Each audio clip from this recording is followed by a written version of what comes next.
ዛሬ የደስታ ቀን ነው። ዛሬ የፍቅር ቀን ነው። ዛሬ የድል ቀን ነው።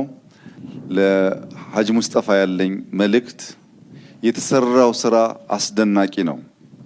በከተማም በገጠርም ይህ አመራር የሰራው ስራ የሶማሌ ህዝብ ቀና ብሎ እንዲሄድ የኢትዮጵያ ሶማሌ ብቻ ሳይሆን የኬንያ ሶማሌም፣ የሞቃዲሾ ሶማሌም፣ የጅቡቲ ሶማሌም ኮራ ብሎ እንዲሄድ ሶማሌዎች ከለመድነው የኑሮ ዘዬ በተጨማሪ ከተማ መስራት፣ ልማት መስራት እንደምንችል ያሳየ ስራ ስለሆነ ለዚህ ታላቅ አርያ መሆን መብቃት መታደል ስለሆነ ያለኝ መልእክት ሁለት ነው።